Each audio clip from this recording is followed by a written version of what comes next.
La voz de mi hermana temblaba cuando me contó lo que escuchó aquel día. Temblaba. Y Elena. Elena nunca tiembla. Dijo que apenas había puesto un pie en el salón cuando mi hija, con una mirada que ya no reconocía, lanzó la frase que partió la casa en dos. Esta casa ahora es de mi marido. El eco de esa arrogancia rebotó en las paredes como un disparo. El aroma del incienso caro se mezclaba con el perfume fuerte de mi hija, creando un ambiente sofocante, artificial, un lugar donde yo, la verdadera dueña de ese hogar, ya no existía. Elena lo sintió de inmediato.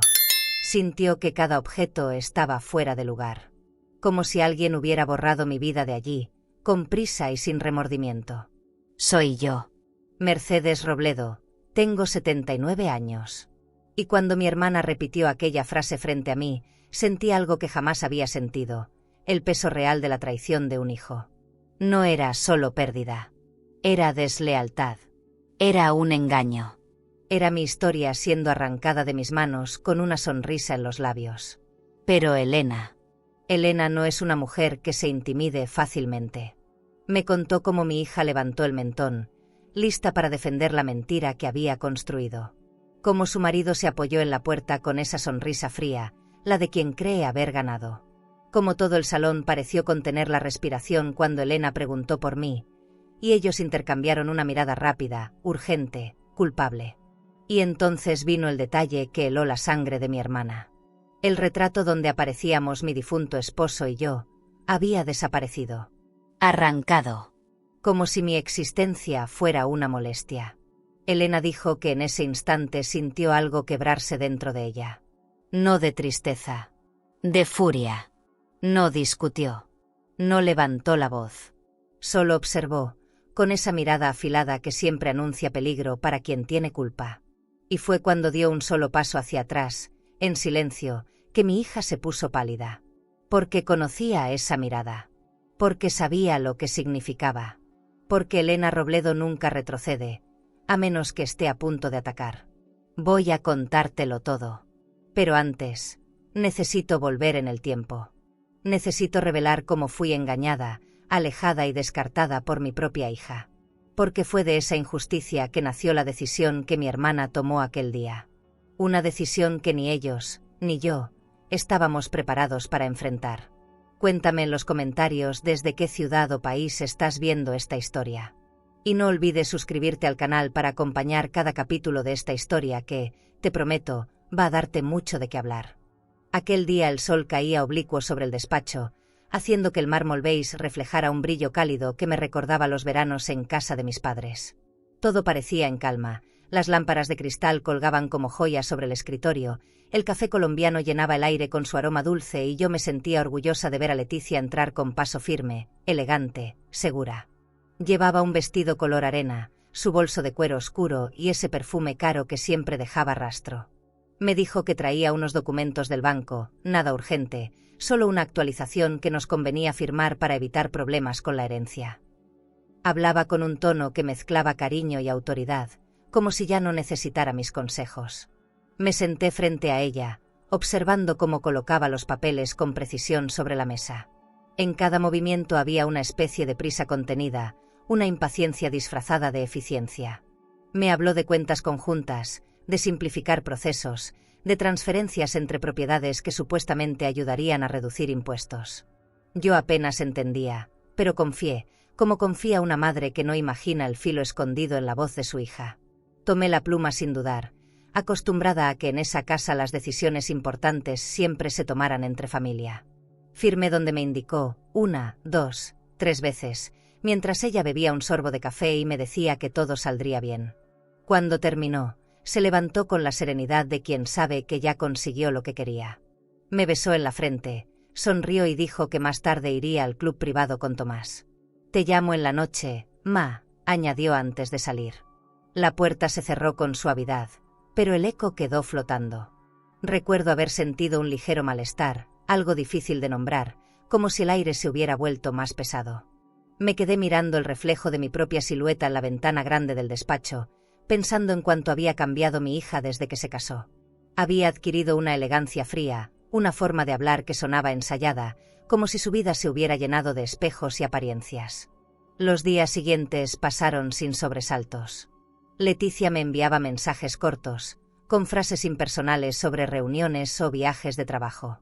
Yo me convencía de que era normal, de que el amor también madura en silencio. Un domingo traté de pagar una factura con mi tarjeta de crédito y fue rechazada.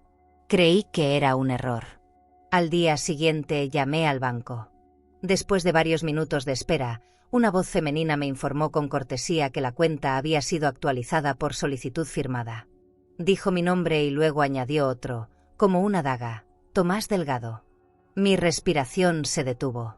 Pregunté si podían explicarme, pero la mujer del banco solo repitió que todo estaba en orden. Caminé por el pasillo de la casa sin sentir los pies.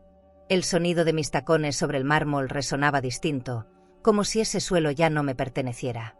Toqué los muebles, los cuadros, los libros, todos seguían allí, pero había una distancia nueva entre ellos y yo. Abrí el cajón donde guardaba mis papeles importantes y encontré el duplicado de los documentos que había firmado.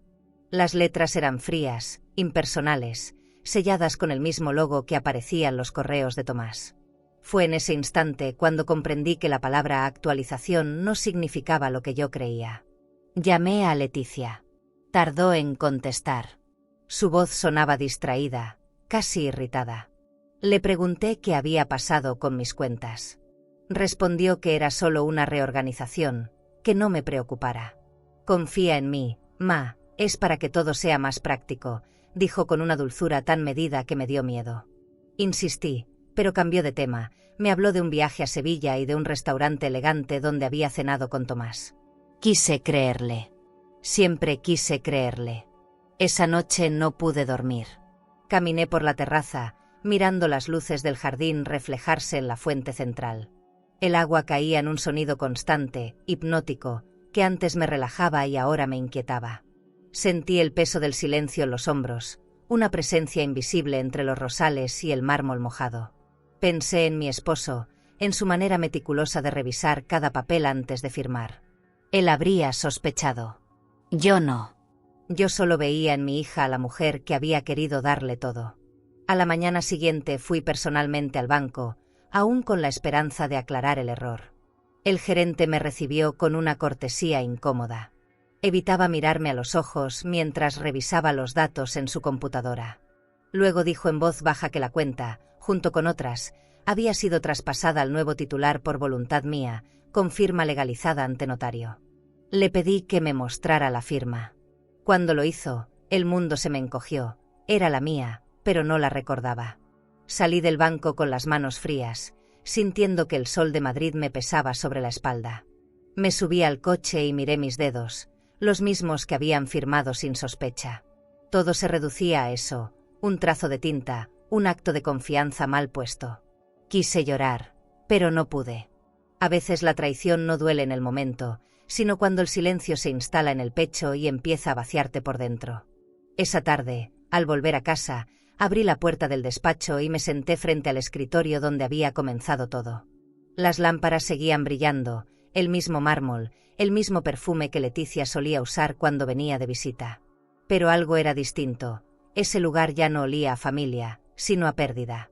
Revisé los cajones, buscando una explicación, alguna pista que me devolviera la calma. No encontré nada. Solo el eco de mi propio error. Esa noche, mientras el reloj antiguo marcaba las 11, me di cuenta de que algo había desaparecido. No eran solo los números, ni las cuentas, ni los papeles firmados. Era algo más grande, más íntimo. Había perdido el sentido de pertenecer a mi propia vida.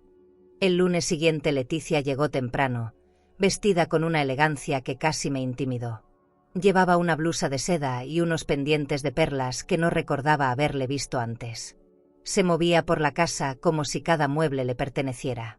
Dijo que venía a ayudarme con una reorganización, que todo sería temporal, que necesitaba descansar en un lugar más tranquilo. Su tono era amable, pero su mirada evitaba la mía. Acepté sin entender del todo. Supuse que quería cuidarme, que aquella distancia en su voz era solo cansancio. No imaginé que ya había decidido sacarme de mi propio hogar. Pasó por las habitaciones revisando cajones, separando ropa, documentos, recuerdos. Guardaba todo con rapidez en maletas nuevas, como quien prepara un viaje sin retorno. «Mamá, no te preocupes, este apartamento es precioso, te va a encantar», repetía mientras ordenaba mis libros con una eficiencia dolorosa. Yo la observaba en silencio, tratando de reconocer a la hija que crié entre caricias y disciplina. Sentía que cada prenda doblada era una despedida no dicha. Pregunté si Tomás vendría a despedirse. Dijo que tenía una reunión importante. Otra mentira vestida de formalidad.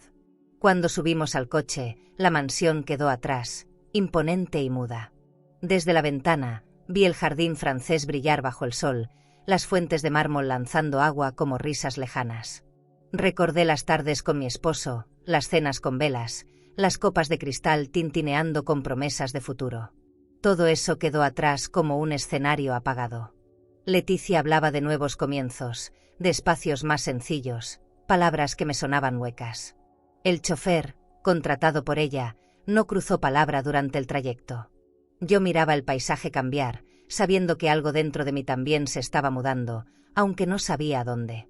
El coche se detuvo frente a un edificio de fachada gris, en un barrio que nunca había pisado. Vallecas.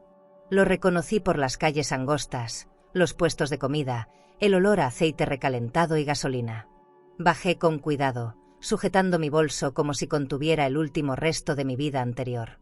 «Es temporal, ma, mientras remodelamos la casa», dijo Leticia, sonriendo con esa frialdad que ya se le había vuelto costumbre. Subimos en un ascensor estrecho y silencioso. En el tercer piso, una puerta metálica esperaba abierta. Dentro, el aire olía a humedad y detergente barato. El apartamento tenía una sola ventana pequeña, sin cortinas, con vista a un muro descascarado. Los muebles parecían alquilados por horas. No había rastro de decoración, ni de calidez. Todo era prestado, improvisado. «Aquí vas a estar más tranquila, sin tanto ruido», aseguró Leticia, sirviéndose agua del grifo en un vaso de plástico. Intenté sonreír, pero la garganta me ardía. Toqué la pared, áspera y fría, tan distinta al mármol de mi sala. Pregunté si se quedaría conmigo un par de días. Evadió la pregunta. Dijo que debía volver a la agencia y que en la noche me llamaría. Antes de irse, me dejó un sobre con algo de dinero en efectivo y una lista de teléfonos. «Por si necesitas algo», murmuró, dándome un beso rápido en la mejilla. No hubo abrazo. No hubo contacto real. Solo ese silencio espeso que deja lo irreversible. Escuché el clic de la cerradura mientras el eco de sus pasos desaparecía por el pasillo. En ese instante entendí que no era una visita. Era un traslado. Había sido desalojada de mi propia vida, con la cortesía de una hija que sabía mentir sin levantar la voz. Esa noche el viento se filtró por las rendijas de la ventana. El radiador no funcionaba, y el ruido de los autos se mezclaba con el goteo constante del lavabo. Preparé un café instantáneo y lo bebí sentada en el borde de la cama. Me miré las manos, las mismas que alguna vez firmaron escrituras, cheques, cartas de amor. Ahora solo servían para sostener la taza y no temblar. Pensé en llamar a Elena, pero algo dentro de mí me pidió silencio. Aún no estaba lista para contarle que había perdido todo. Los días siguientes se confundieron entre la rutina y la tristeza. Iba al mercado con mis pocos billetes, cuidando cada gasto, revisando precios como si fueran acertijos. Me descubrí calculando hasta el jabón. La mujer que alguna vez tuvo tarjeta de crédito para todo ahora contaba monedas para el pan. Lo que más dolía no era la escasez, sino la indiferencia. Leticia llamaba una vez por semana, preguntaba si todo marchaba bien y luego cortaba con prisa. Su voz sonaba distante, como si hablara con una extraña. Una tarde, la lluvia golpeaba con fuerza los cristales empañados. Encendí una pequeña lámpara y abrí un viejo álbum de fotos que había logrado esconder entre mis cosas. En cada imagen, la casa relucía con ese aire de lujo y pertenencia que yo creía eterno. Allí estaba Leticia de niña, con su uniforme del colegio, riendo junto a la fuente. Cerré el álbum con cuidado, temiendo que la nostalgia se convirtiera en rabia. En ese silencio húmedo, comprendí que la casa no me había sido arrebatada de un día para otro. Me la habían ido quitando pedazo a pedazo, con sonrisas y papeles. La última noche que pasé sin llorar fue cuando soñé con la puerta de mi antiguo hogar. En el sueño, trataba de abrirla, pero la llave ya no encajaba. Desperté con el corazón acelerado y una certeza punzante. Ya no tenía lugar en ese mundo de mármol y perfumes caros. El lujo sin amor se vuelve una prisión, y yo lo estaba entendiendo tarde. Me abracé a mí misma, intentando no sentir miedo, aunque el miedo era lo único real que quedaba. Pasaron varias semanas antes de que Elena apareciera. No la había llamado, simplemente llegó. Siempre fue así, impredecible, directa, con esa mezcla de ternura y autoridad que la hacía imposible de ignorar. Escuché 3 golpes en la puerta, secos, firmes.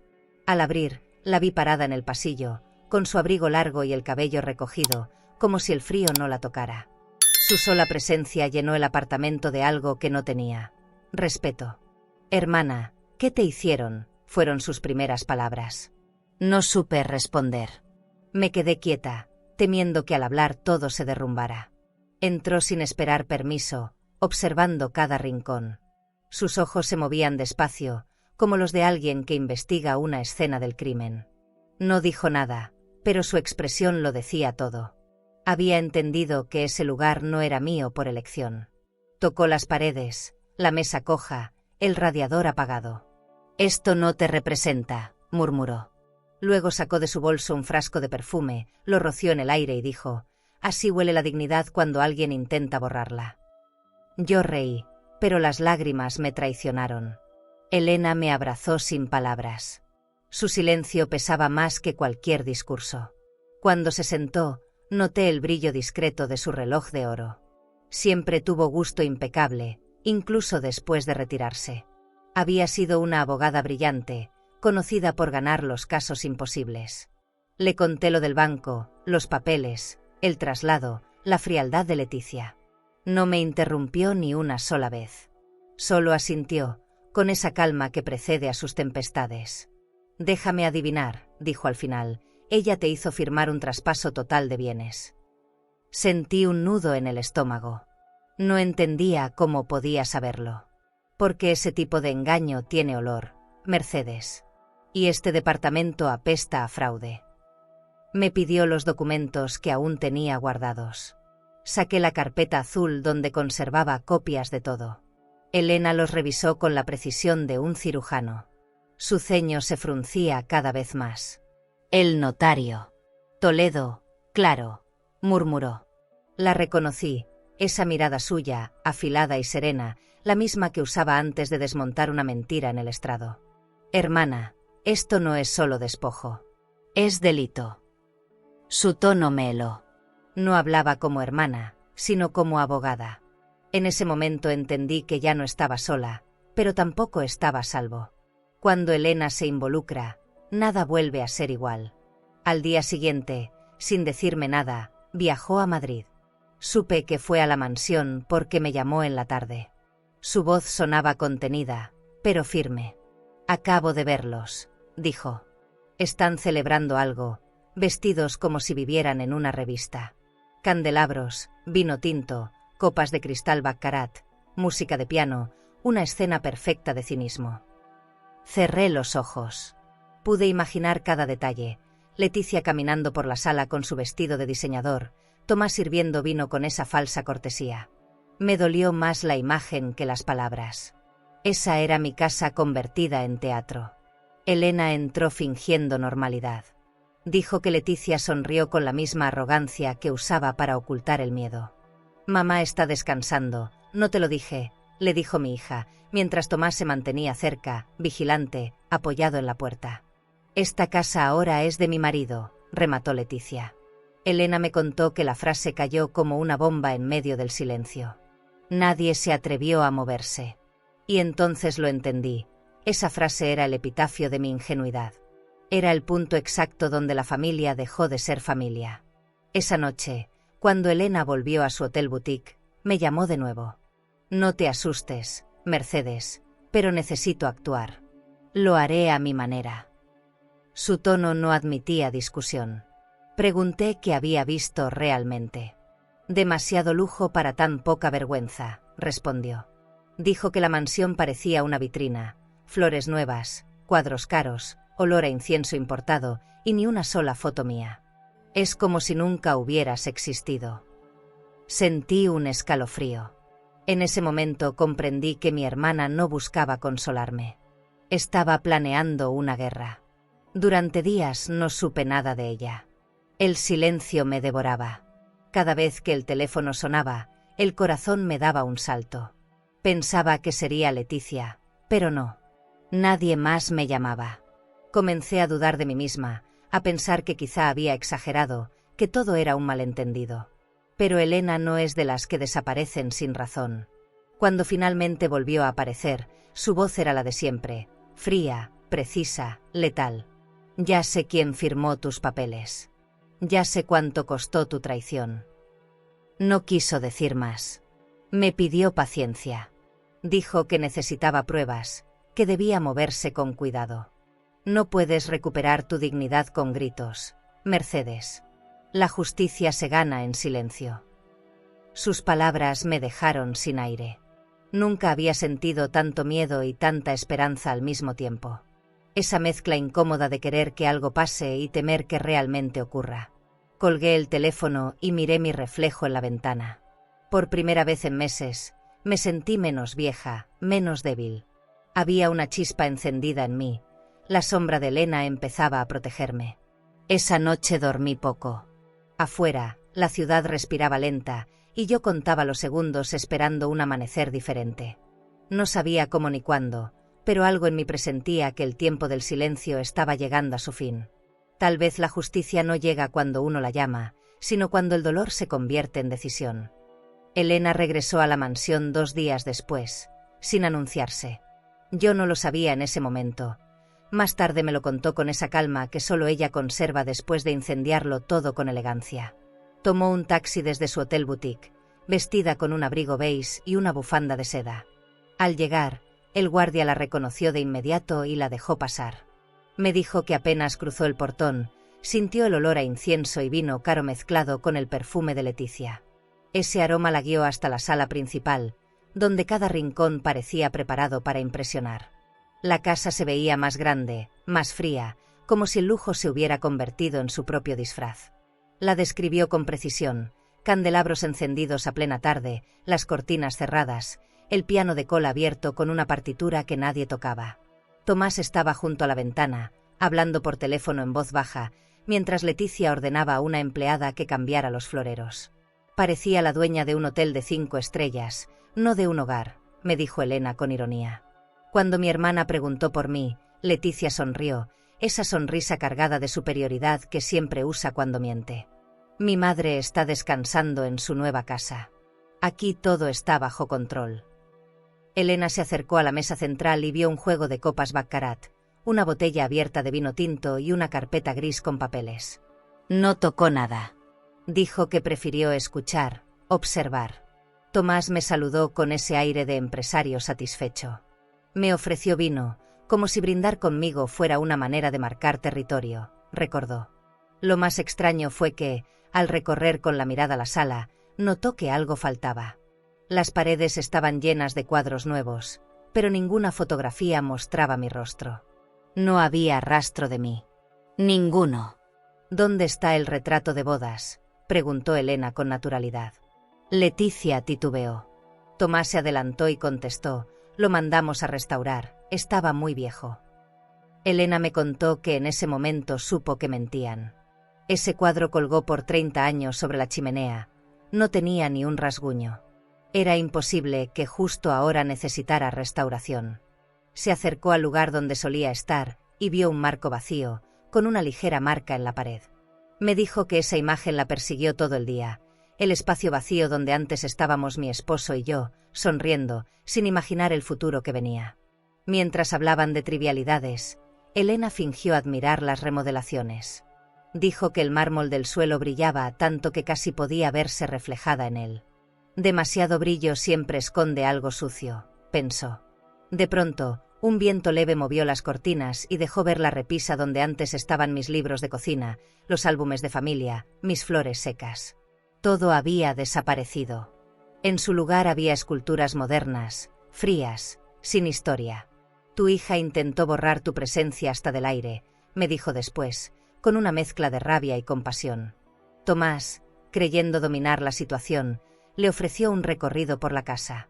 Elena aceptó, más por estrategia que por cortesía. Subieron las escaleras y él presumió la suite principal, ahora redecorada con muebles nuevos, ropa de diseñador colgando del vestidor y una colección de bolsos de lujo que Leticia nunca habría podido pagar sola. Ahí me di cuenta de quién movía realmente los hilos, me dijo Elena. No era tu hija. Era él. Tomás hablaba de inversiones, de herencias, de propiedades, como si la casa siempre hubiera sido suya. Al bajar, Elena pidió usar el baño y aprovechó para buscar algo que confirmara sus sospechas. En el despacho encontró la carpeta gris con el sello de un notario de Toledo. Dentro, un contrato firmado por mí. La firma era mía, pero el contenido no, una transferencia total de bienes a favor de Tomás Delgado. Mi hermana sintió una punzada en el pecho. Ahí estaba la prueba, me explicó. Guardó mentalmente cada detalle, el logo, el número de registro, la fecha. No se llevó los papeles. Sabía que el verdadero poder no está en robar pruebas, sino en saber dónde encontrarlas. Cuando regresó al salón, Leticia servía café en tazas de porcelana. Elena la observó sin decir palabra, midiendo cada gesto, cada silencio. «Te pareces mucho a mamá», comentó Leticia, intentando sonar amable. «No, querida», respondió mi hermana con una sonrisa apenas perceptible. Yo nunca le mentí. Nadie habló después.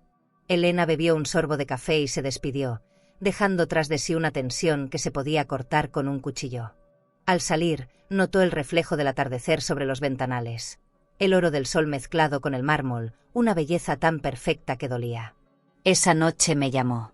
Yo estaba en el apartamento, preparando una sopa instantánea. Su voz sonaba diferente, más grave, más lenta.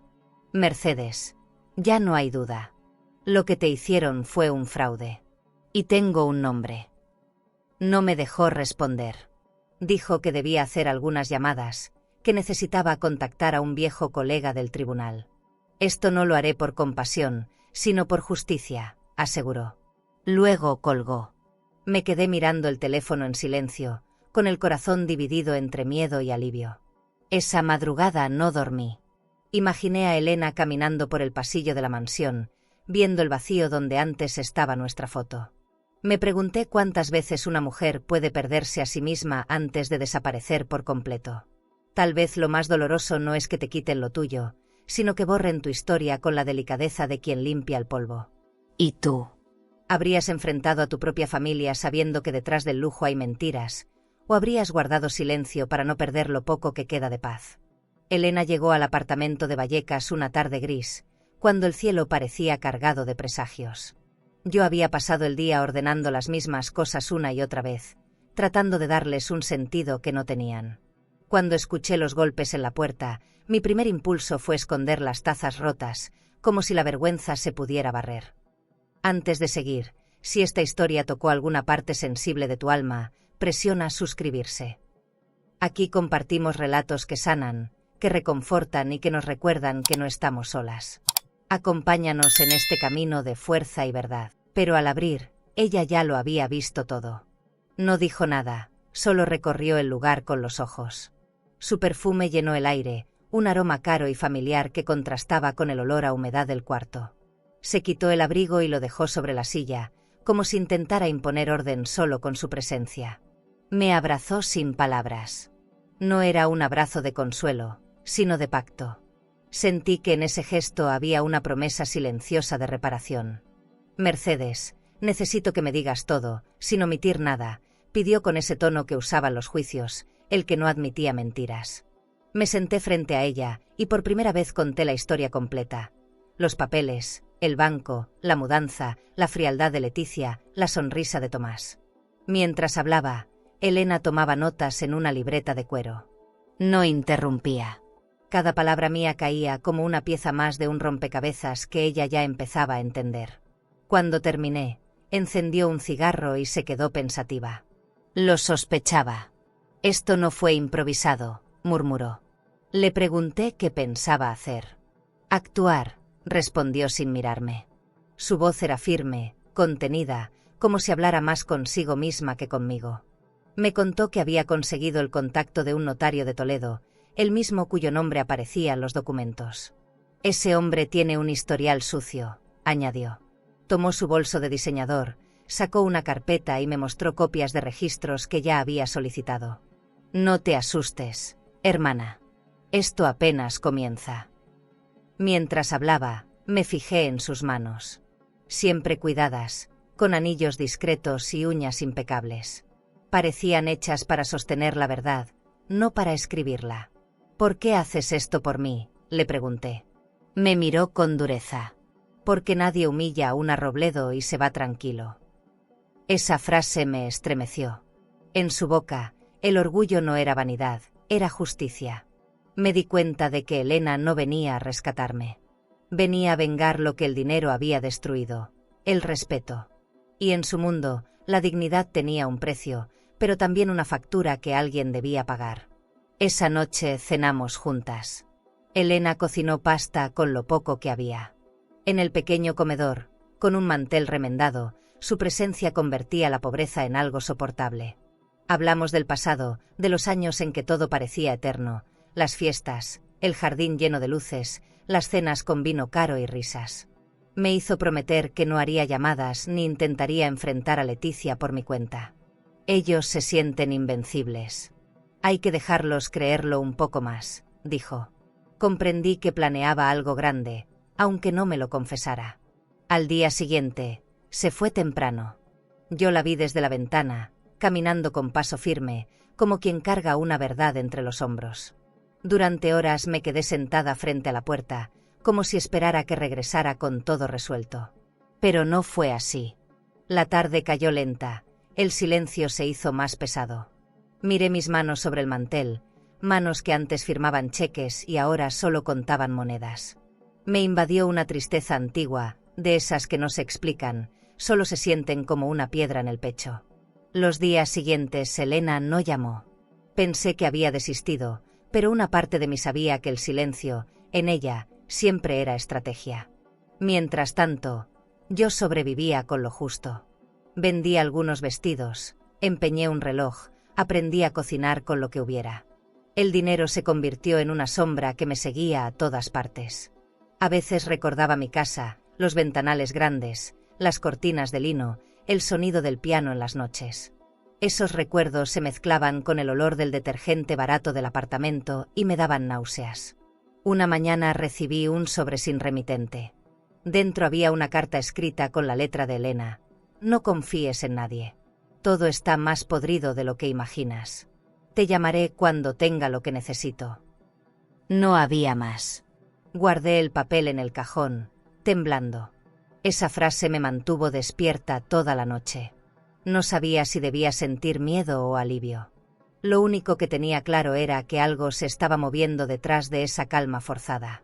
Pasaron 3 días hasta que el teléfono sonó. Era ella. Mercedes, ya lo confirmé, dijo con voz grave. Tu pensión fue transferida al nombre de Tomás desde hace meses. Él tiene el control total de tus cuentas. No supe qué decir. El silencio entre nosotras se llenó de un zumbido denso, insoportable. No llores todavía, añadió, porque cuando termine no va a quedarles nada. Su tono me heló. En ese instante comprendí que Elena no hablaba como hermana ni como abogada. Hablaba como una mujer herida que ya había elegido el camino del ajuste. Esa noche encendí una vela, como si una parte de mí necesitara una luz pequeña para soportar tanta oscuridad.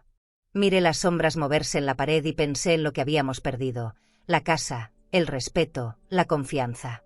Todo había sido cambiado por dinero, como si el amor tuviera precio de mercado. Pero lo más extraño fue sentir que, a pesar del miedo, una calma nueva me invadía. Elena estaba en marcha, y yo, por primera vez, ya no me sentía invisible. Elena siempre ha tenido ese modo tan suyo de moverse por el mundo, con la calma de quien ya sabe cómo terminará la historia. Cuando me llamó desde Toledo su voz sonaba serena, casi cortante.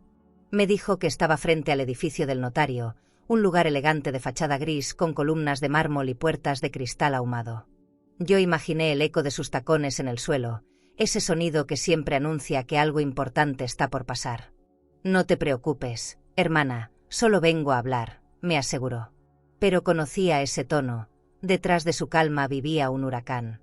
Mientras tanto yo caminaba por el apartamento intentando mantenerme ocupada. El ruido de los autobuses se mezclaba con el tic-tac del reloj, marcando un tiempo que parecía no avanzar. Me senté junto a la ventana con una taza de café instantáneo y la mirada perdida. Pensaba en Leticia, en si alguna vez se habría detenido a sentir culpa. ¿Podría dormir sabiendo lo que había hecho? Cada recuerdo suyo me dolía como una espina. A veces quería odiarla, pero enseguida aparecía la voz de la niña que fue, llamándome mamá con ternura. Ese conflicto me estaba matando lentamente. Elena me volvió a llamar al mediodía. Ya estoy dentro, dijo en voz baja. Este hombre vive rodeado de lujos que no puede pagar con su salario. Me contó que el despacho estaba lleno de relojes de oro, cortinas de seda y olor a coñac caro. Todo demasiado ostentoso, demasiado pretencioso. Pude imaginarla, sentada frente a él, cruzando las piernas, sonriendo con educación pero con los ojos fríos. No niego nada sin prueba, le dijo el notario con voz nerviosa. Oh, no te preocupes, las tengo todas, respondió Elena. Yo escuchaba cada palabra conteniendo la respiración. La conversación se volvió tensa. El hombre intentó negar los documentos, dijo que había actuado bajo órdenes legítimas, que yo había firmado voluntariamente. Elena le recordó un caso que perdió años atrás, cuando todavía ejercía. No creo que quieras repetir esa vergüenza, le dijo.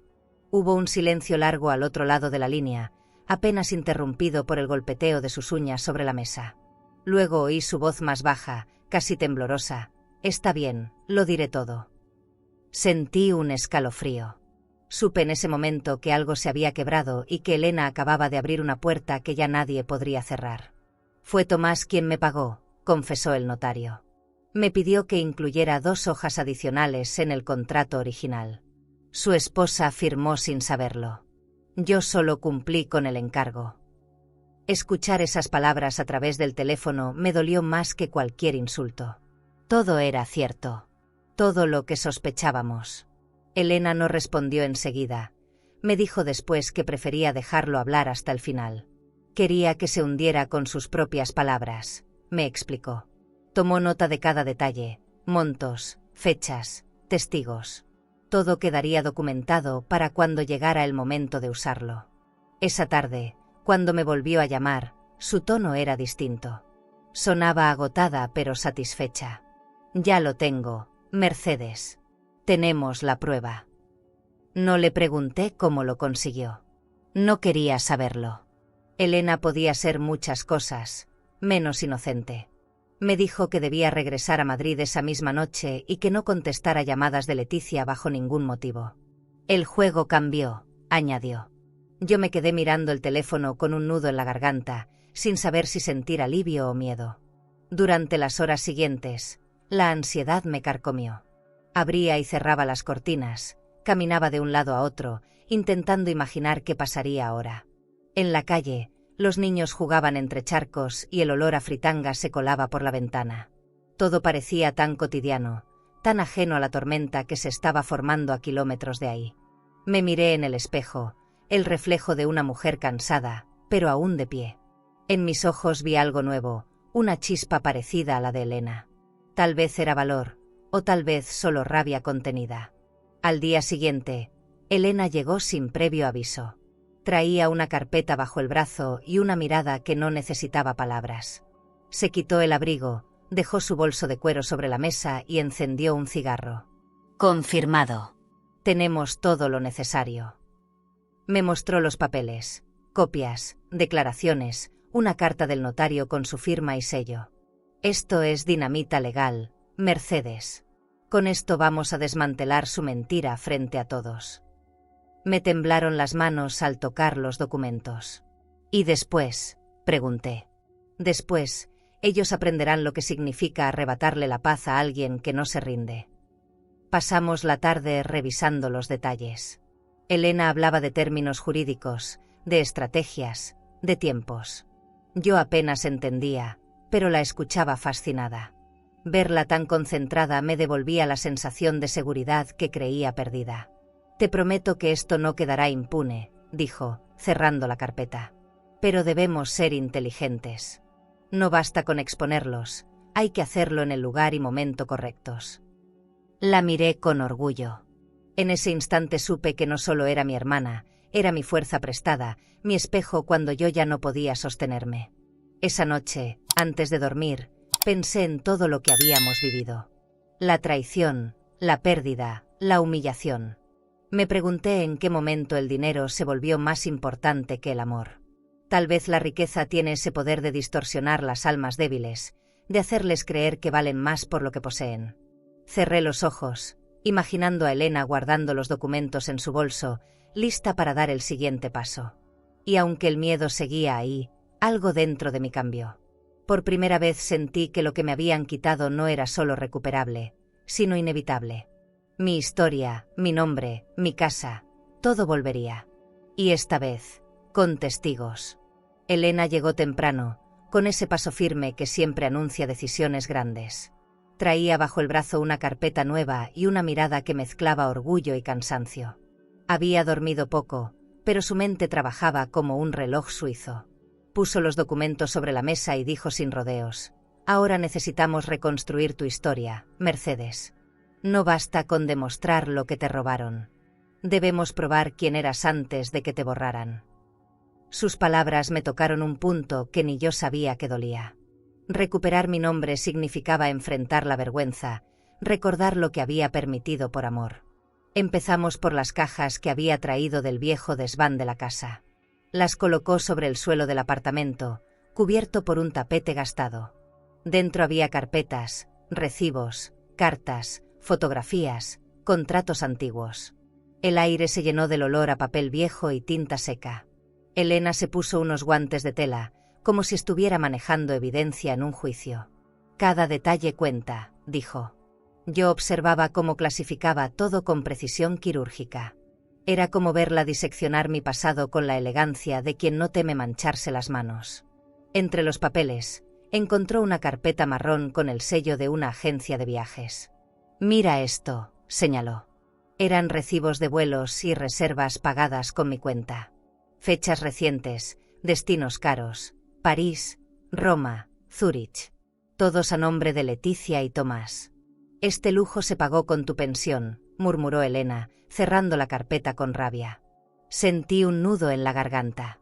Recordé las veces que Leticia me decía que el dinero estaba justo y que debía ser prudente. Mientras yo contaba monedas para el pan, ellos bebían champaña en hoteles de 5 estrellas. Elena siguió revisando hasta encontrar un documento que la hizo detenerse. Era una carta del banco con mi firma, pero el texto era distinto. La tinta más gruesa, el trazo torcido. «Aquí usaron una firma escaneada», dijo. Lo comparó con otro papel y la diferencia era clara.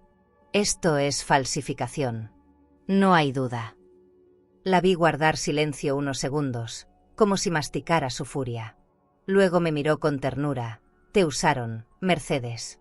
Te borraron con elegancia, pero sigue siendo un crimen». Me temblaban las manos. Cada palabra suya era una confirmación del dolor que ya intuía. Decidió hacer copias de todo y organizar la evidencia en un orden que solo ella entendía. Yo la veía moverse por la habitación como si dirigiera una orquesta invisible. «Con esto puedo reabrir el caso», explicó. «Pero no quiero que se resuelva en un despacho. Quiero que todo salga a la luz donde más les duela, en su propio escenario». No comprendía a qué se refería, pero en su voz había una firmeza que me dio miedo. Cuando Elena planea algo, no improvisa. Y si hablaba de escenario, significaba que pensaba en humillarlos en público. Durante el resto de la tarde, el apartamento se convirtió en un archivo improvisado. Papeles por todas partes, carpetas abiertas, fotografías dispersas sobre la mesa. Entre los retratos, apareció uno mío junto a Leticia de niña. Elena lo tomó con cuidado, lo observó en silencio. «Aquí estaba tu verdad», dijo. «Mírala, sin pretensiones, sin vestidos caros. Solo amor». Sus ojos se humedecieron. «No permitas que esta versión de ella te haga olvidar lo que fuiste para su vida». Quise creerle, pero la imagen me dolía demasiado. Me pregunté si algún día volvería a ver a mi hija sin rabia. Al caer la noche, Elena encendió una lámpara y revisó los últimos documentos. Tomó una hoja con el sello del notario y anotó algo en su libreta. Aquí está la grieta legal. Con esto puedo anular la transferencia completa. Su tono cambió, se volvió más bajo, más estratégico. Pero necesito hacerlo de manera que no puedan esconderse. Me ofrecí a acompañarla, pero negó con la cabeza. No todavía. Tu presencia será la última pieza. Me estremecí. No sabía si hablaba de justicia o de venganza. En ella ambas cosas siempre parecían lo mismo. Esa noche no quise dormir. Me quedé mirando las sombras moverse sobre las paredes. Pensaba en Tomás, en su voz segura, en cómo logró convencerme de que era de fiar. Recordé cada palabra suya, cada gesto amable, cada mentira. Me pregunté si Leticia sabía todo o si solo eligió no mirar. Quizás la ignorancia también puede ser un refugio cómodo cuando se vive rodeado de lujo. Elena tenía razón, no me robaron dinero, me robaron mi historia. Y eso no tiene precio ni restitución posible. A la mañana siguiente, Elena se levantó antes que yo. Preparó café y me dejó una nota sobre la mesa. Voy a hacer una llamada. Si sale bien, todo cambiará. La letra firme y controlada me transmitía una confianza que yo ya no sentía. Desde la ventana la vi hablar por teléfono afuera, moviendo las manos con energía. Su figura, iluminada por el sol, me pareció la de una mujer que ya había decidido el destino de todos. No la interrumpí. Aprendí que cuando Elena guarda silencio, está fabricando el ruido del futuro. Cuando volvió, sonreía. Todo está listo, dijo, dejando su bolso sobre el sofá. Hablé con un periodista y con un juez. Necesito que confíes en mí. Solo falta una cosa, entrar de nuevo a esa casa. Mi corazón dio un salto. No pregunté cómo pensaba hacerlo. Me limité a asentir. Ella me besó la frente, igual que hacía mi madre cuando todo iba a salir bien. En ese momento lo supe. El siguiente paso ya no era investigación, era sentencia. Elena nunca me contó exactamente cómo lo planeó. Solo me dijo que necesitaba pasar por la mansión una vez más, para confirmar un detalle. Lo dijo con ese tono que no acepta objeciones. Más tarde supe que eligió el día en que Tomás organizaba una reunión privada con empresarios. Era una tarde soleada de primavera, el tipo de día que hace que el mármol de la entrada brille como si respirara. El jardín estaba arreglado con perfección enfermiza, rosas recién cortadas, fuentes encendidas, música suave saliendo de los altavoces ocultos. Todo era tan hermoso como falso. Elena llegó vestida para no pasar desapercibida. Llevaba un conjunto de lino claro, lentes oscuros y un perfume caro que se notaba a distancia. Su elegancia siempre fue su mejor disfraz. Dijo que la recibieron con cortesía, creyendo que su visita era una casualidad. Leticia sonreía demasiado. Tomás jugaba el papel de anfitrión impecable. Había copas de champaña, canapés diminutos y conversaciones llenas de pretensión. Elena fingió admirar las remodelaciones mientras grababa discretamente con su teléfono. Su objetivo no era disfrutar la fiesta, sino observar la decadencia con la calma de quien espera el momento justo para clavar el cuchillo. Desde una esquina del jardín, Elena me describió cada detalle después. Dijo que el piano de cola sonaba por los altavoces aunque nadie lo tocara, que el piso de mármol blanco estaba tan pulido que reflejaba los rostros como espejos distorsionados. Leticia llevaba un vestido de seda color esmeralda, un collar de perlas que alguna vez fue mío y un reloj de oro que no podía costear ni en sueños. A su lado, Tomás reía con los invitados, hablando de inversiones, de propiedades, de viajes a Mónaco. Escucharla contarme eso fue como sentir una herida abierta volverse a romper. Parecían felices, Mercedes. Felices de tu ausencia, me dijo. Esa frase me dejó sin aire. Imaginé a mi hija sonriendo entre desconocidos, presumiendo la casa donde aprendió a caminar, ahora convertida en trofeo. Elena me contó que nadie mencionó mi nombre en toda la tarde.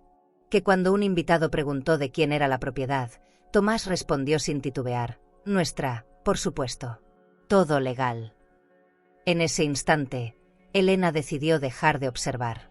Cruzó el jardín, pidió otra copa y se unió al grupo. No hay justicia sin presencia, me diría después. Entre risas y música, Elena fingió interés en los negocios de Tomás. Lo hizo hablar. Bastaron 3 copas para que la soberbia hiciera el resto. Con gente así, el poder es cuestión de halagar el ego correcto, me explicó. Tomás presumía contactos en bancos, notarios, inversiones en propiedades al sur de España.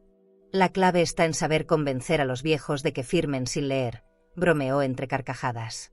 Algunos rieron, otros bajaron la mirada. Elena lo grabó todo. Cada palabra, cada gesto, cada prueba de su propia condena. Fue más fácil de lo que imaginé, dijo él, todavía riendo. La madre firmó todo creyendo que era otra cosa. Los viejos confían, y la confianza es el error más caro. Me temblaron las manos cuando Elena me lo contó. No podía creer que hablara así de mí, frente a otros. No mostraba culpa, Mercedes. Solo placer. Esa frase me persiguió durante noches. Lo peor no fue la traición, sino descubrir que para el yo era solo una historia graciosa. Alguien a quien había derrotado sin esfuerzo. Elena esperó hasta que el ambiente se relajó y entonces se marchó, dejando tras de sí un aire de sospecha. Nadie imaginó que se llevaba la evidencia que destrozaría su falsa seguridad. En el coche, me llamó. Lo tengo todo, susurró. Audio, vídeo, testigos. Su soberbia fue su error. Yo apenas podía hablar. Sentí una mezcla de alivio y vergüenza. Era doloroso saber que la justicia llegaría gracias a la humillación pública de mi propia sangre. Pero también comprendí que no había otro camino. Esa noche Elena subió los archivos a una nube protegida. Por si algo pasa, me explicó. Su voz era más suave de lo habitual, como si hubiera agotado toda la rabia. No te preocupes, hermana, ya casi termina.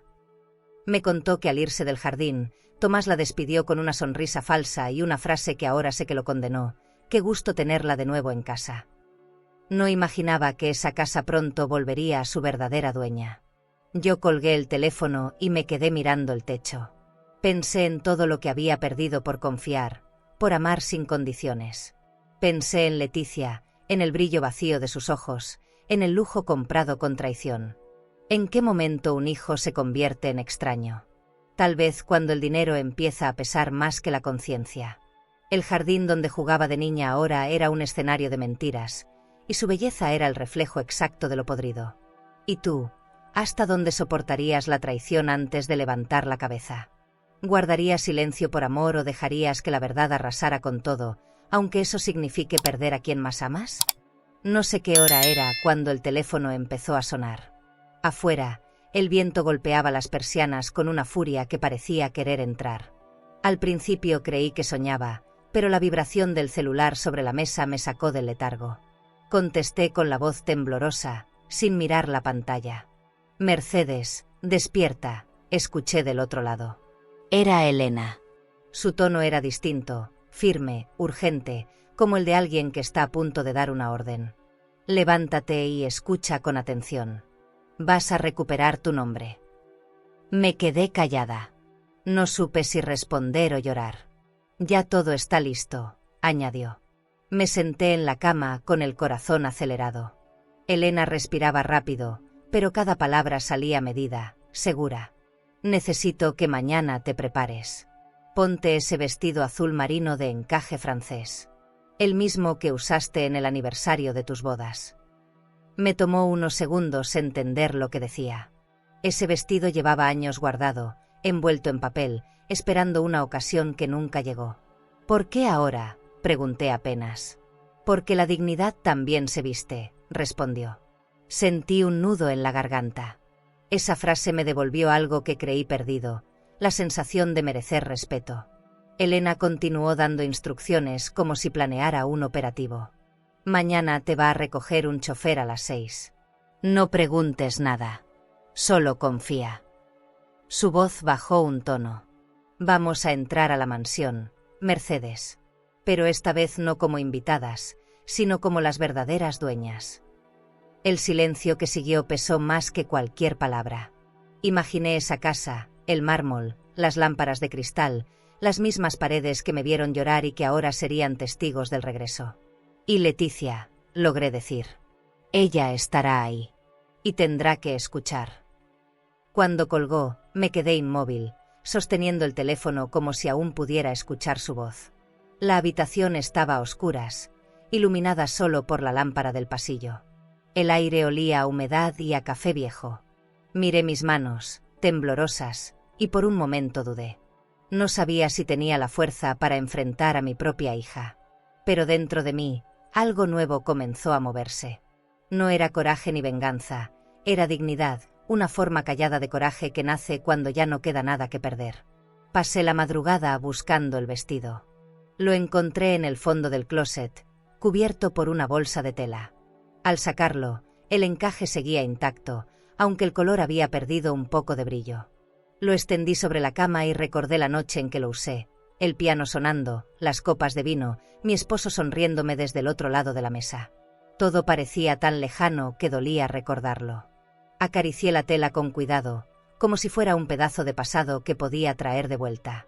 Esa noche dormí vestida con mi nostalgia y la promesa de Elena latiendo en mi cabeza. Al amanecer, el sonido de un coche me sacó del sueño. Era un sedán negro, discreto pero elegante. El chofer, un hombre de traje gris, se presentó con una carta en la mano. Señora Robledo, instrucciones de la licenciada Elena. En el sobre, una sola línea escrita con su letra firme.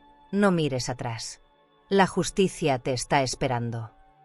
Sentí un escalofrío. Tomé mi abrigo, el bolso y la bolsa con el vestido. Antes de cerrar la puerta del apartamento, miré una última vez las paredes grises, testigos de mi exilio. Por primera vez, no sentí pena. Sentí cierre. El viaje fue largo. Desde la ventana del coche, vi cómo Madrid despertaba entre luces y ruido. Los cafés abriendo, la gente corriendo al trabajo, la vida continuando sin saber que esa mañana una historia estaba a punto de invertirse. El chofer no hablaba. En el asiento delantero, un pequeño arreglo de flores blancas desprendía un aroma suave, casi simbólico. Cuando por fin reconocí la avenida que conducía a la mansión, el corazón me golpeó el pecho. No la veía desde hacía meses, pero su silueta seguía igual, imponente, perfecta, cruel. Al llegar, Elena ya me esperaba frente a la puerta.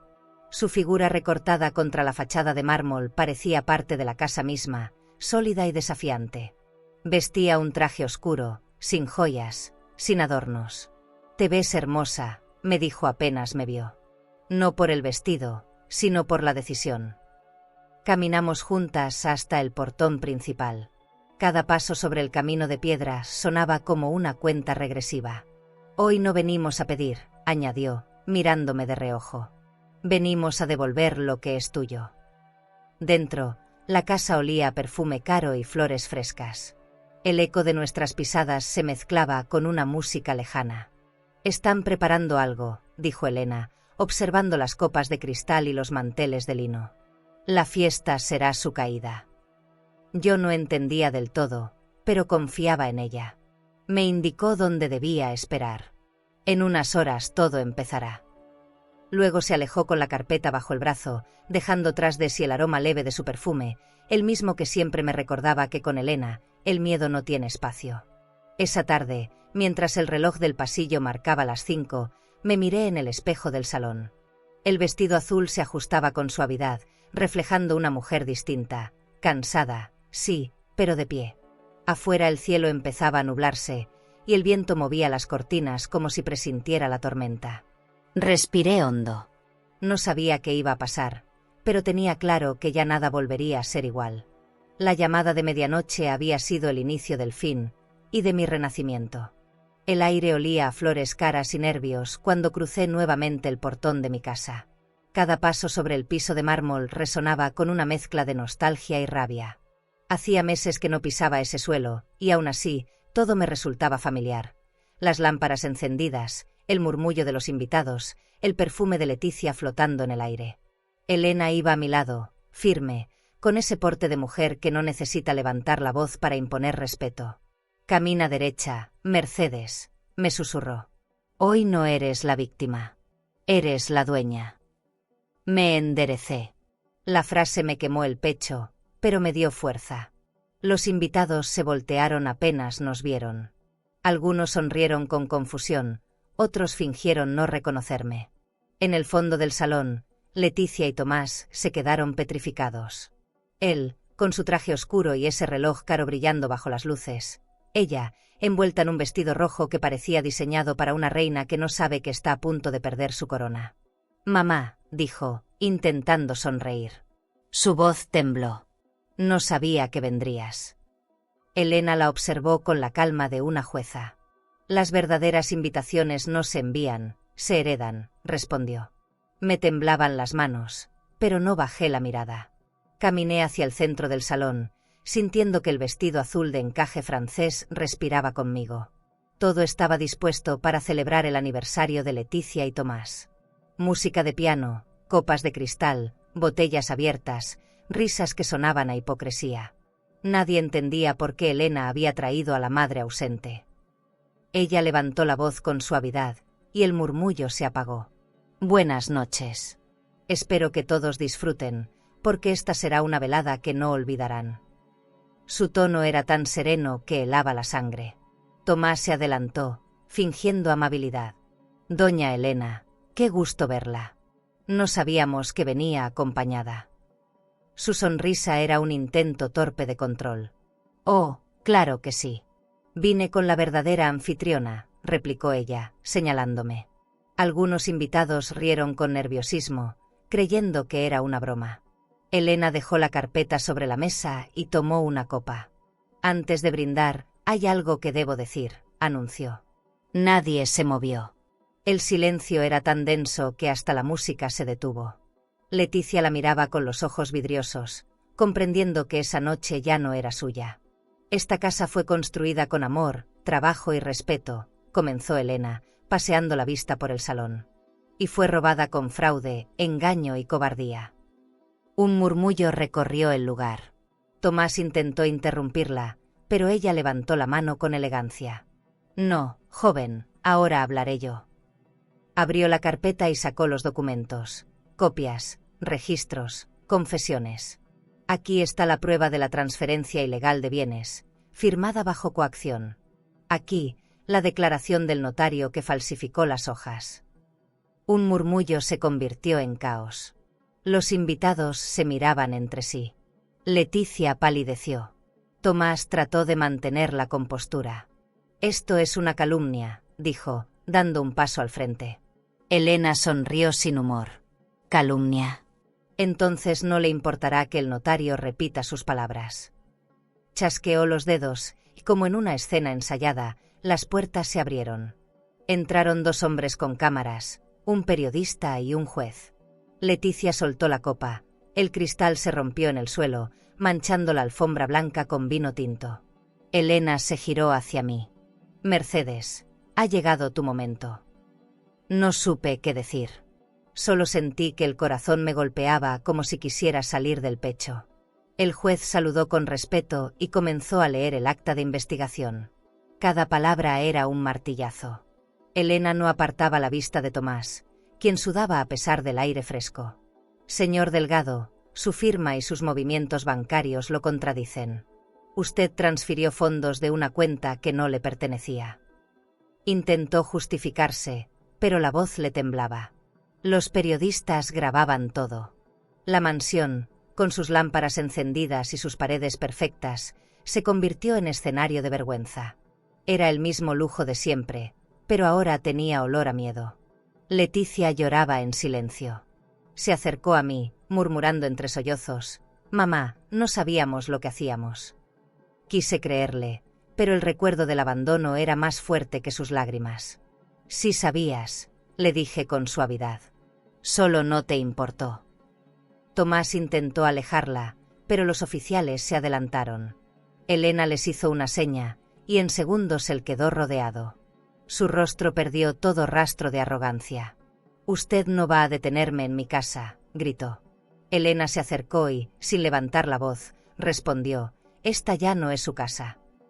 El juez continuó con la lectura mientras los invitados se retiraban en silencio, avergonzados de ser testigos.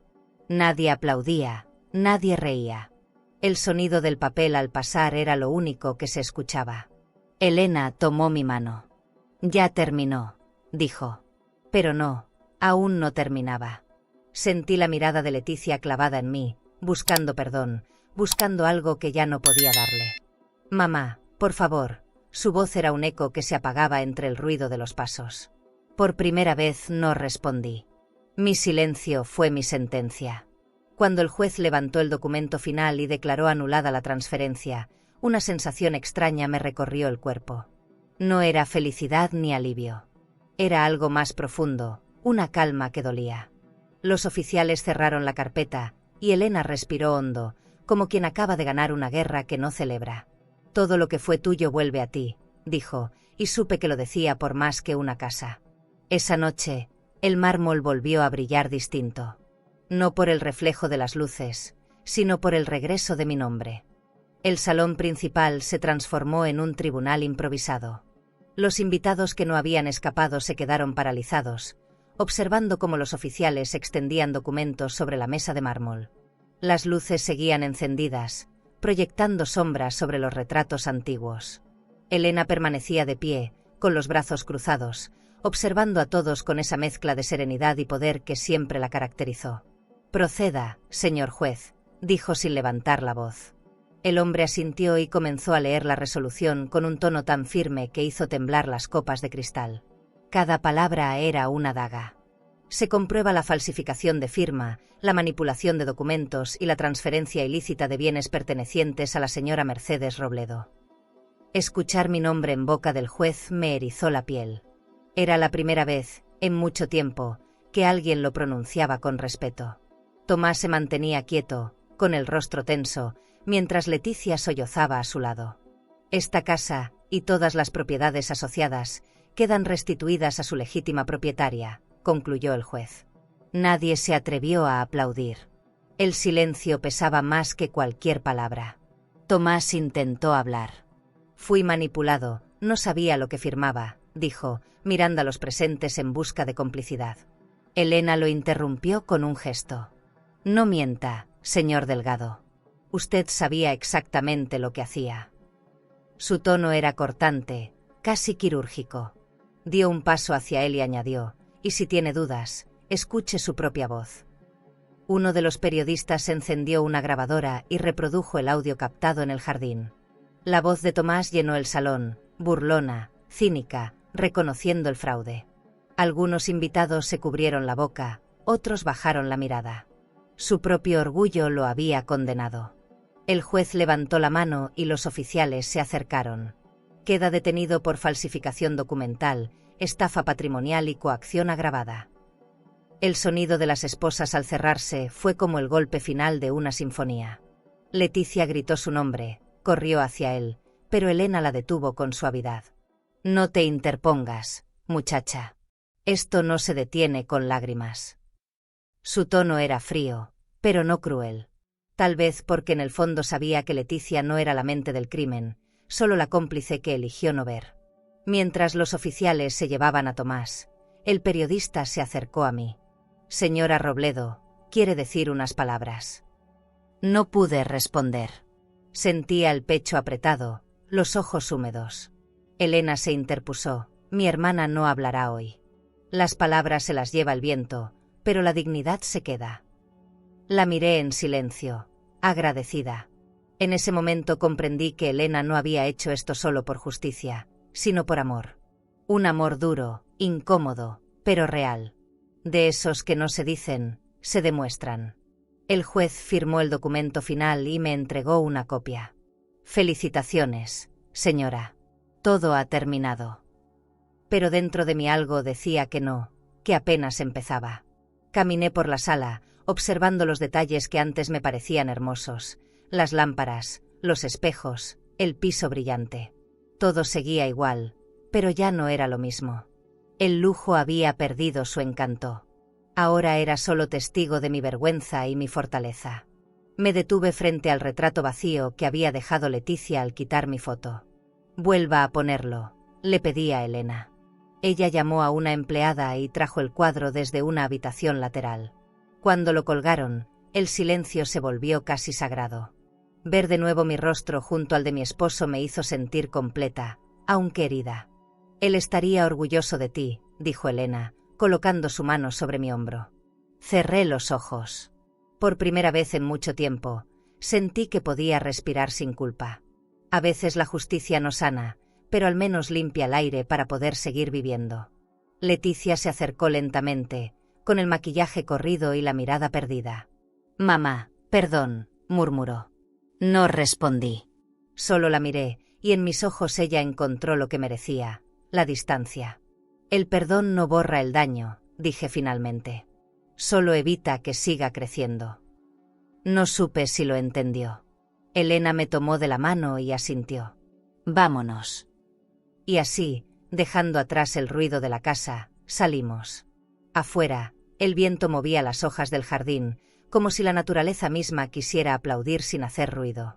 Caminamos hacia el coche sin mirar atrás. El cielo se había despejado, la noche olía a jazmín y a cierre. Antes de subir, Elena me detuvo. Hoy recuperaste más que una casa, Mercedes. Recuperaste tu lugar en el mundo. Su voz era baja, pero firme. Yo solo pude sonreír con tristeza.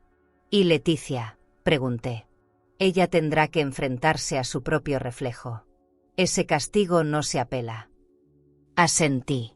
A veces el juicio más duro no lo dicta un juez, sino la conciencia. Ya en el coche, miré por la ventana mientras la mansión se hacía más pequeña a lo lejos. Las luces seguían encendidas, brillando como heridas abiertas. Sentí cansancio, un cansancio que no dolía, sino que liberaba. Elena guardó los documentos en su bolso y me dijo: «Descansa. Mañana será otro día». Y yo, por primera vez en mucho tiempo, creí que eso era verdad. La mañana siguiente amaneció extrañamente silenciosa. El escándalo ya era noticia. Los periódicos hablaban del fraude, del arresto y del desplome de un empresario que hasta ayer presumía de éxito. Elena leía los titulares con una calma que solo tienen los que ya esperaban el resultado.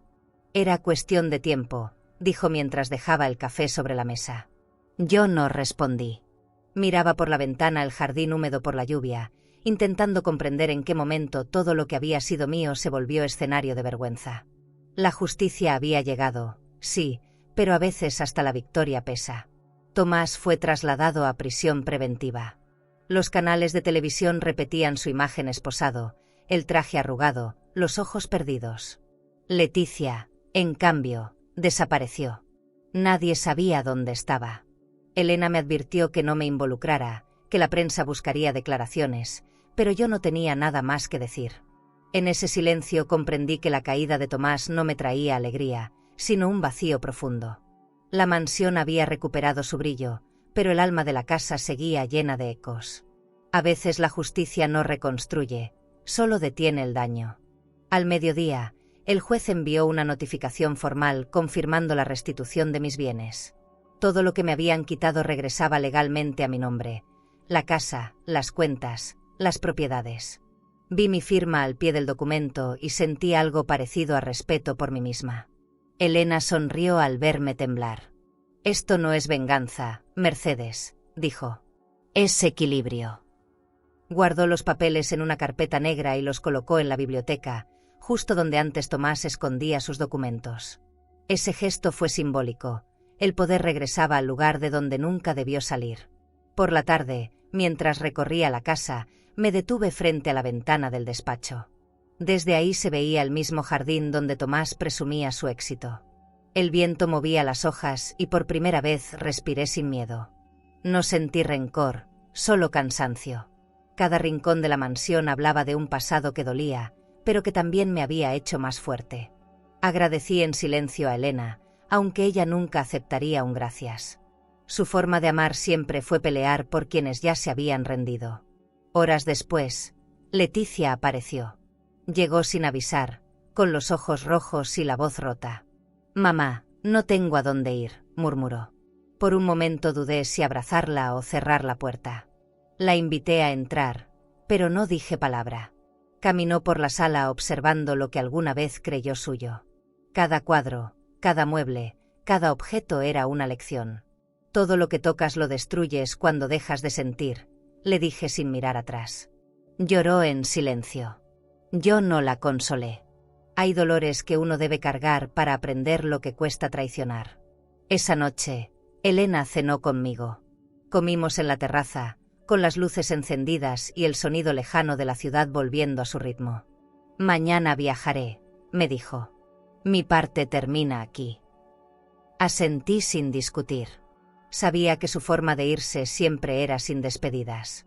Brindamos con una copa de vino tinto, la misma que solíamos compartir en los tiempos buenos. Por primera vez en meses, la casa estaba en paz. No feliz, pero en paz. Y eso, después de tanto, era suficiente. Miré el cielo despejado y pensé en todo lo que se había roto. El amor, la confianza, los nombres. Aún así, comprendí que lo perdido no siempre se recupera con dinero, sino con dignidad. Elena tenía razón, la justicia no borra las heridas, solo devuelve el espejo. En él ya no veía a una anciana derrotada, sino a una mujer que sobrevivió a su propia familia. ¿Y tú, serías capaz de perdonar a quien destruyó tu vida si eso te devolviera la paz, o dejarías que el rencor te acompañara hasta el final? La casa amaneció en calma, como si después de tanto ruido el universo hubiera decidido guardar silencio.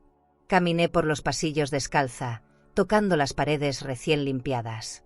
Todo olía a cera, a jazmín y a renacer. Las cortinas abiertas dejaban pasar una luz suave, y el mármol reflejaba mi silueta envejecida pero erguida. Elena tenía razón, la justicia había cerrado el círculo. Sin embargo, dentro de mí seguía existiendo un temblor leve, como si todavía esperara que algo malo volviera a pasar. El miedo no se va con una firma, se va despacio. Esa mañana abrí las ventanas que daban al jardín. Las rosas que habían sobrevivido al descuido florecían de nuevo, y las fuentes volvían a sonar. Por primera vez en meses, sentí que la casa respiraba conmigo. Encendí el piano que llevaba tanto tiempo mudo. Mis dedos tocaron notas torpes, pero honestas. El sonido llenó el salón, rebotó en los techos altos y me recordó que la música también puede ser una forma de perdón. Lloré, pero no de tristeza. Era alivio. Era volver a ocupar el espacio que me habían arrebatado. Por la tarde, me encontré con Elena en la biblioteca. Revisaba los últimos documentos antes de entregarlos al tribunal. Su rostro estaba cansado, pero satisfecho. Todo está en orden, Mercedes. Ya nadie puede tocarte, dijo. Yo solo asentí. Sabía que detrás de su serenidad había agotamiento, heridas que no mostraba. Gracias, le dije por fin. Ella me miró sorprendida. No me agradezcas. Si hubiera sido al revés, tú habrías hecho lo mismo. Sonreí. Tal vez tenía razón, aunque nunca habría tenido su coraje. Esa noche encendimos la chimenea. El fuego iluminaba el rostro de Elena, haciéndola parecer más joven. Hablamos poco. A veces, después del caos, las palabras sobran. ¿Qué harás ahora?, pregunté. Volveré a mi casa en Zaragoza, respondió. Necesito silencio, y el silencio aquí ya te pertenece. Su frase me quedó grabada. No le pedí que se quedara. Sabía que cuando Elena cierra un caso, también cierra una etapa.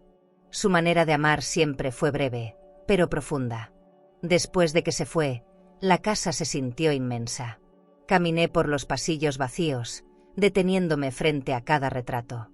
Me sorprendió lo diferente que se veían ahora.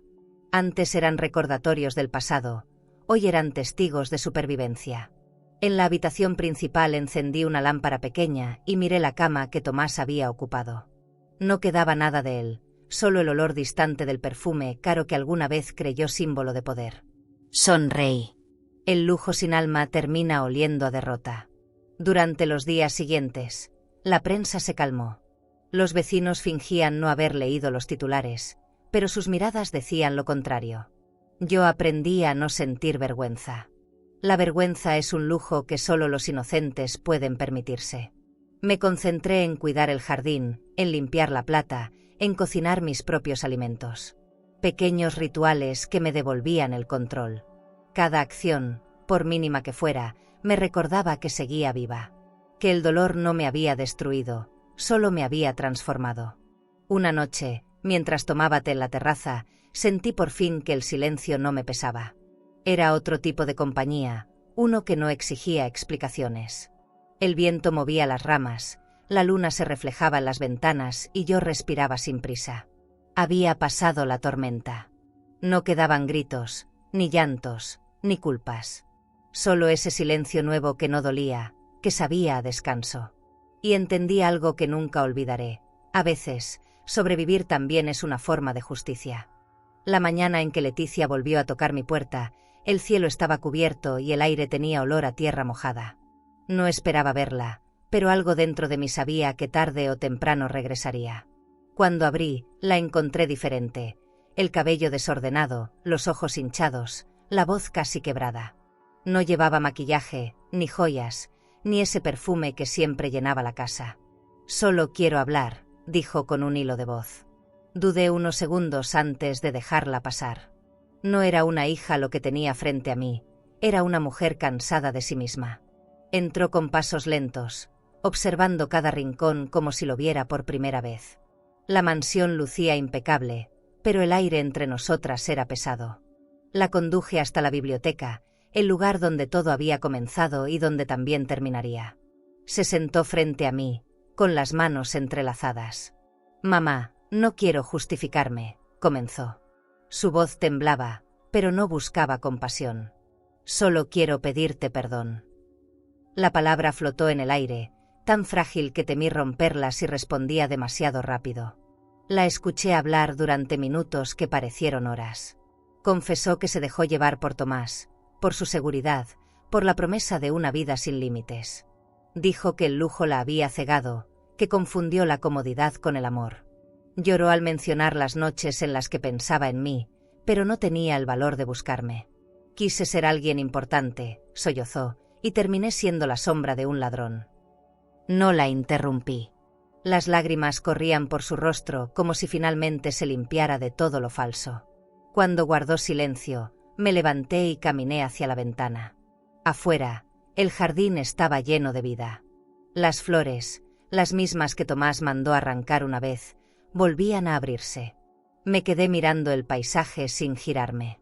«Leticia», dije despacio, «el perdón no borra lo que hiciste, pero puede evitar que sigas viviendo en la mentira». Escuché su respiración entrecortada. «No sé si algún día podré perdonarte del todo, pero tampoco quiero odiarte para siempre». Fue lo más honesto que pude decir. Ella se levantó, caminó hacia mí y me abrazó. No fue un abrazo cálido, ni largo, ni reconciliador.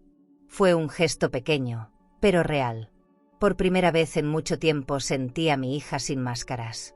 «Gracias, mamá», susurró. No por perdonarme, sino por escucharme. No respondí. A veces las palabras sobran cuando el corazón ya entendió lo esencial. La solté despacio y la acompañé hasta la puerta. No quise mirarla irse, temía que hacerlo abriera otra herida. Escuché el sonido de sus pasos alejándose por el pasillo y después el cierre de la puerta principal. El eco de su partida me atravesó el cuerpo, pero no dolió como antes. Me senté en el sofá, mirando el reloj antiguo de péndulo. Las agujas seguían moviéndose con la misma calma de siempre, recordándome que la vida continúa, incluso después de lo imperdonable.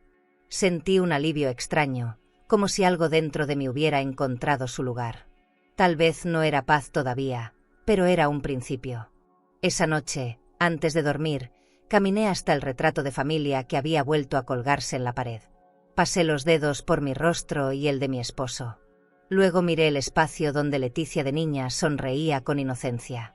Cerré los ojos y susurré: «Descansa, hija. El pasado ya no puede dolernos más». El fuego de la chimenea se reflejaba en el vidrio, iluminando la foto como si respirara. Fue el último adiós, el más silencioso, el más necesario. Los días que siguieron al regreso de Leticia fueron extrañamente tranquilos. La casa había recuperado su ritmo natural, pero dentro de mí algo seguía moviéndose, como un mar después de la tormenta. Cada rincón hablaba de pasado, pero ya no dolía tocarlo. Me acostumbré a los sonidos que antes me molestaban: el tic-tac del reloj, el crujido de la madera, el viento entrando por las ventanas grandes. Era la respiración de un hogar que, poco a poco, volvía a pertenecerme. No necesitaba más castigos ni venganzas. La verdadera justicia ya estaba hecha. Una tarde, Elena llamó desde Zaragoza. Su voz sonaba más ligera, más humana. «¿Cómo va todo?», preguntó. Le conté que la casa estaba en orden, que Leticia se había marchado y que el silencio era mi nueva compañía. «Entonces lo lograste», respondió. «Esa paz cuesta más que cualquier herencia».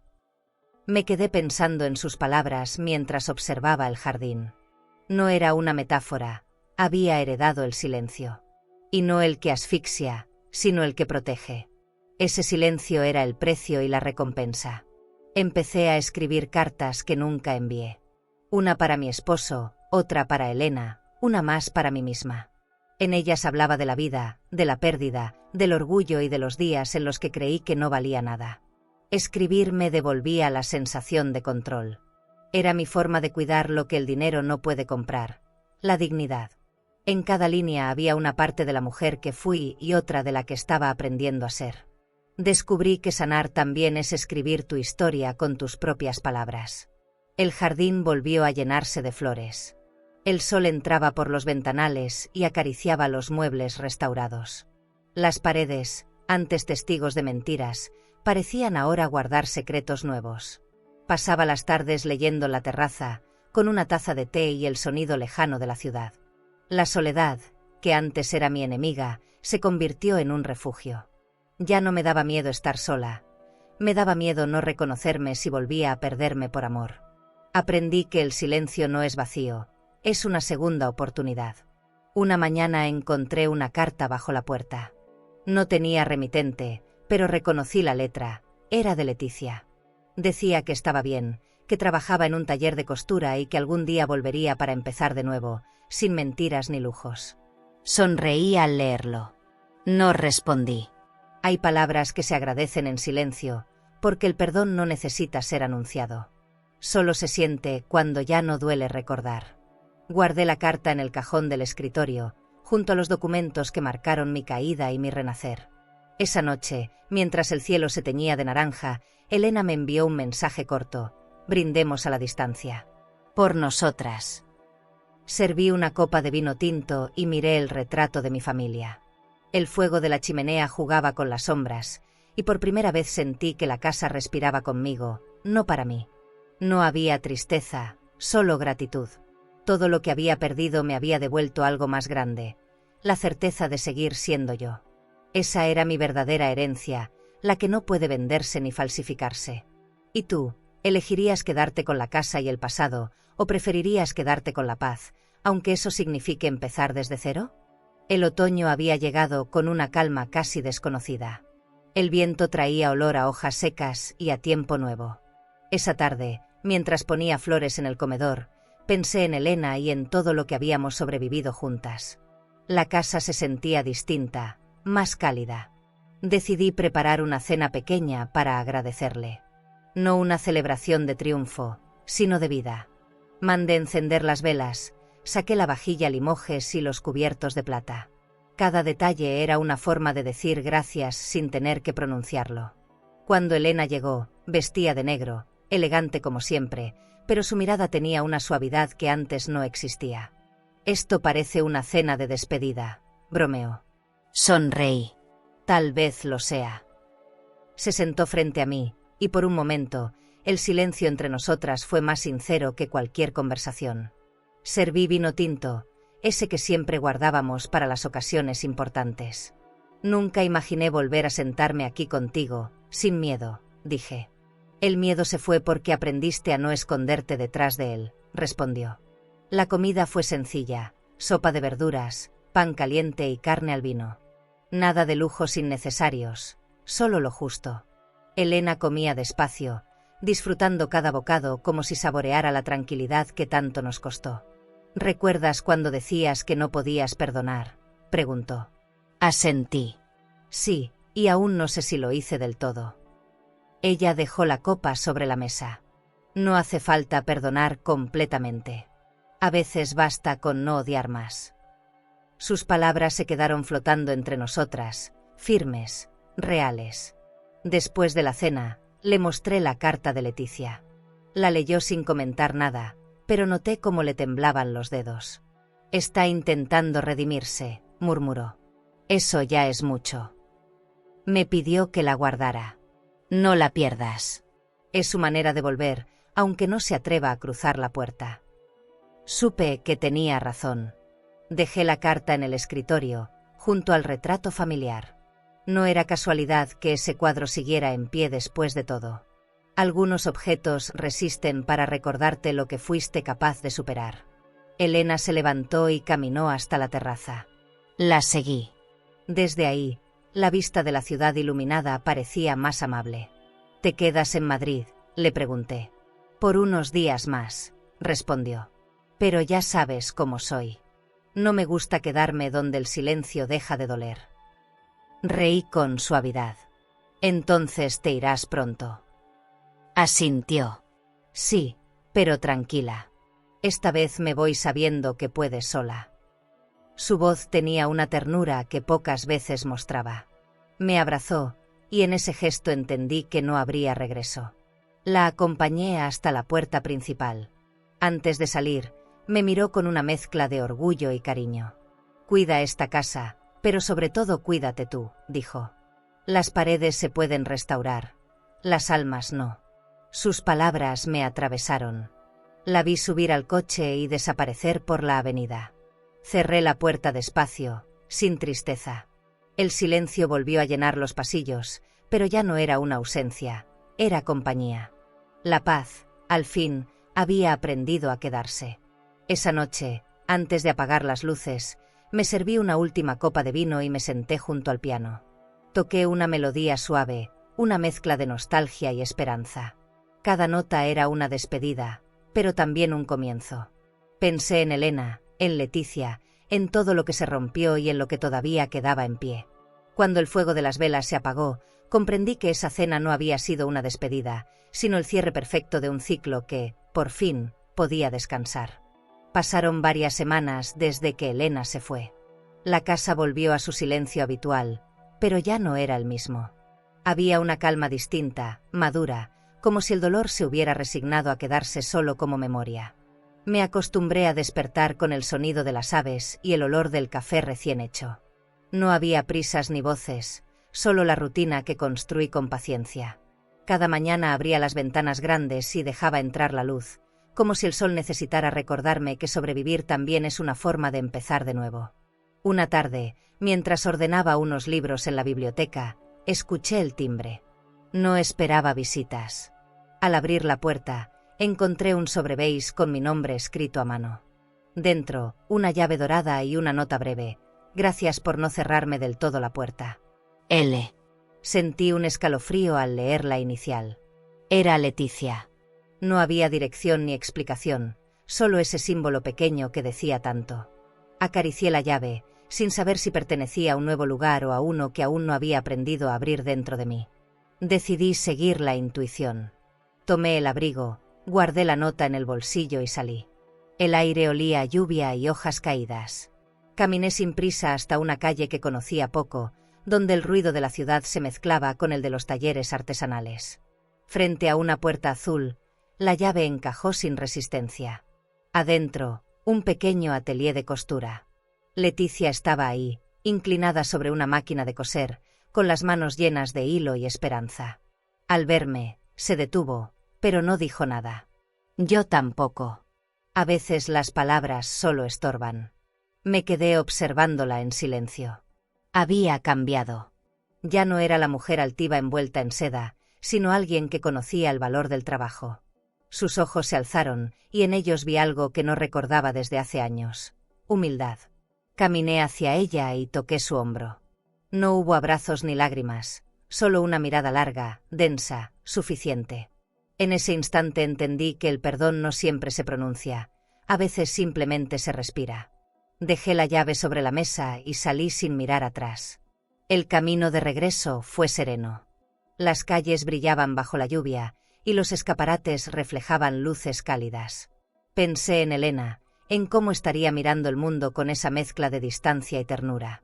«Lo lograste, hermana», imaginé que diría. Tal vez sí. No recuperé el pasado, pero encontré algo más duradero, mi equilibrio. El dinero, las propiedades, los lujos, todo eso era secundario. Lo que verdaderamente había recuperado era el derecho a sentirme dueña de mí misma. Al llegar a casa, el cielo empezaba a oscurecer. Encendí una lámpara, abrí las ventanas y respiré profundo. Las paredes ya no me pesaban, ahora me acompañaban. En el espejo del vestíbulo vi mi reflejo y sonreí. Era la misma mujer, pero con otra mirada. Una que sabía cuánto había costado llegar hasta allí. Cerré los ojos y escuché el sonido del viento colándose por el jardín. Por primera vez en mucho tiempo, todo tenía sentido. La casa estaba viva, y yo también. Y tú, si alguna vez te sentiste traicionada, olvidada o desplazada por alguien a quien amaste, recuerda esto. Tu valor no depende de quién se quedó, sino de tu capacidad para seguir en pie. Tú no eres lo que perdiste. Eres todo lo que sobreviviste. Y aunque el mundo haya querido silenciarte, tu historia todavía importa. Si hoy te duele la soledad, no la veas como castigo. Es tu mesa nueva, donde te espera la dignidad que tanto diste. Porque cuando aprendes a vivir con paz, incluso los que te traicionaron acaban buscando el calor que solo tú sabes dar. Si esta historia tocó tu corazón, suscríbete al canal para seguir acompañándonos en relatos que, como tú, resisten, sanan y vuelven a florecer. ¿Crees que esta historia fue fuerte? Entonces no te imaginas lo que ocurrió en Navidad, cuando un hijo millonario llegó a visitar a su madre con una sonrisa y le preguntó: ¿estás disfrutando de los $10,500? Ella no respondió, pero lo que hizo después cambió para siempre el significado de la palabra familia. Te dejaré este vídeo en la pantalla final para que lo veas ahora mismo. Haz clic y descubre la historia completa de En Navidad. Mi hijo millonario me visitó con una sonrisa y dijo: estás disfrutando de los $10,500. Porque el final te dejará con el corazón en un puño.